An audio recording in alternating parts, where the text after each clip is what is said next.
There are two kinds of people who make fun of Islam. Please understand.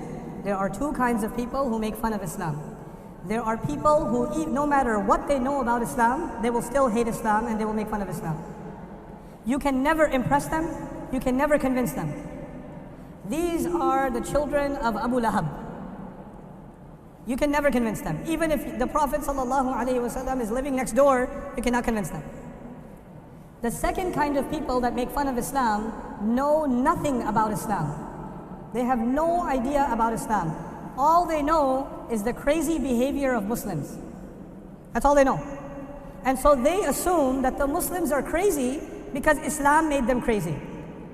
So they're actually not making fun of Islam, they are making fun of Muslims. Because Muslims do ridiculous things. That's the first thing.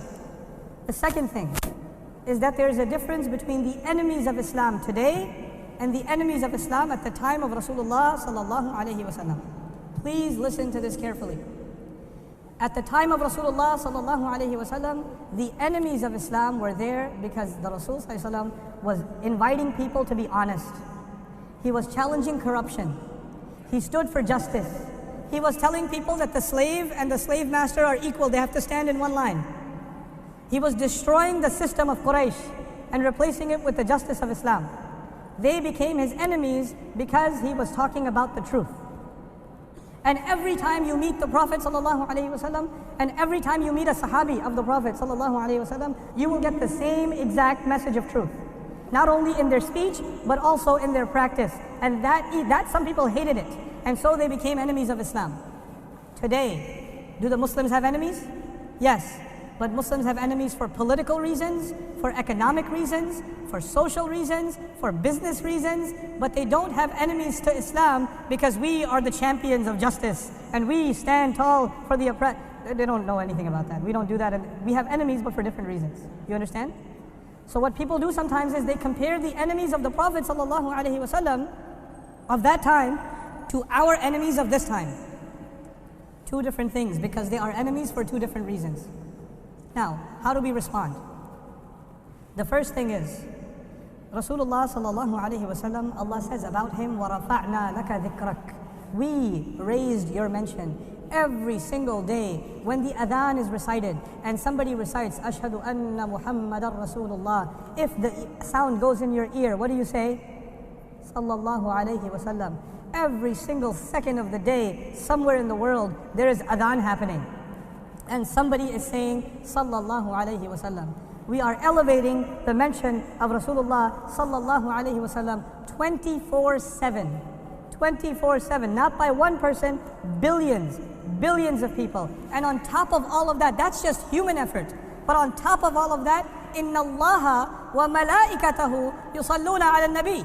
Allah and the angels are sending salawat upon the Prophet sallallahu alaihi wasallam. So I am trying to raise his status, but Allah himself raises his status. And all the angels raise his status. So when one idiot of a human being, when one dog barks, it takes nothing away from the dignity of Rasulullah sallallahu alaihi wasallam. It is as stupid as thinking that a dog, somebody's spitting at the sun. When you try to spit at the sun, it'll come on your own face. You cannot make fun of Rasulullah sallallahu alaihi wasallam. It is impossible. It's impossible. We have to learn to adopt the attitude of Rasulullah himself sallallahu alaihi wasallam. His name is Muhammad. But when they criticized him and they made fun of him and they called him Mudhammam, when Hind called him Mudhammam, he said, she's talking about someone else. He just said, I don't know who that is. She's talking about someone else. He did not say, how dare you call me with... No. Wait. Don't worry. Let it go. You don't have to... let me tell you this. If a dog is barking at you, you're walking on the street, a dog came, ruff! What do you say? Oh yeah? Ruff! When a dog is barking at you, what do? You leave it alone. You leave it alone. Let these dogs bark. Let them bark. Actually, when you answer them, then they get louder. And then more dogs show up. These people need attention. They need attention. That newspaper had few thousand distribution. After the Muslims protested, after the Muslims did this idiotic thing, They did something the Rasul would never allow, sallallahu alayhi wasallam, when they killed these people. Did they honor the Prophet? Now that same cartoon that some few hundred people saw has been seen by millions, if not billions of people. These people think they helped the Prophet sallallahu alaihi wasallam. They spread the problem way more. They helped the advertising more than anybody could have done. More than anybody could have done. Actually, the people who made fun of the Rasul sallallahu alaihi wasallam did a crime. But the Muslims did far bigger crime. Far bigger, because they spread it all over the world. There are even people saying, hey, I don't know what this cartoon is, let me see. Even the Muslims are looking at it. Don't look at it. Don't look at it. Don't spread it. Because even when you click the video or click the fan page or whatever, just to see, I'm not a fan, I just want to see what they did. Then you are adding to the hit count, yes?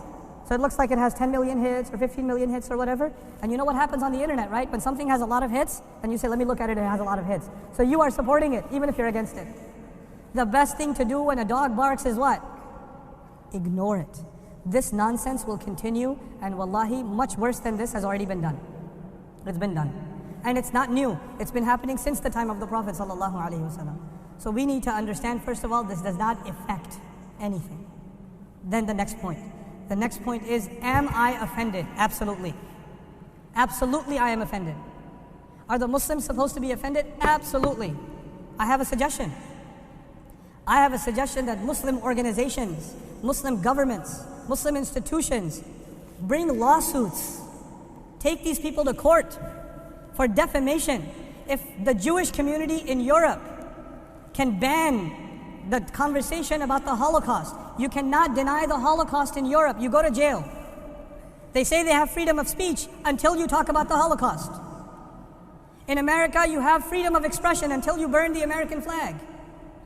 There are some things they will not let you do. Every society has some things that are offensive to them. Muslims are no different. This is offensive to us. But I am arguing we have to learn to speak their language. These people, they don't worship anything except money. All they worship is what? Money. When we protest and we make a lot of noise, we give them publicity. And when they have more publicity, they make more money. But when we take them to court and we sue them for millions and billions of dollars, they lose their money. We need to learn the language of attack. We need to become more sophisticated in our attack. Protests will not do anything except help them. It will help them. And you know, right? They've been doing this for a long time now. They made one cartoon, the Danish cartoons, you remember those? Then this happened. Then you had the YouTube video, more protests. Then you have Charlie Hebdo. And you know what? This is not going to be the last one. Because they know they can get the reaction out of the Muslims every time, so they will play with us every time. We are falling into their game. We have to understand the game and play it smarter than them, and not be reactionary. This is what I think. Allahu ta'ala a'lam. This is what I think. I'm not saying do nothing, but I'm saying react, but react intelligently. React collectively. React in a sophisticated way. This is what we have to learn to do. We have to mature our response, inshallah ta'ala.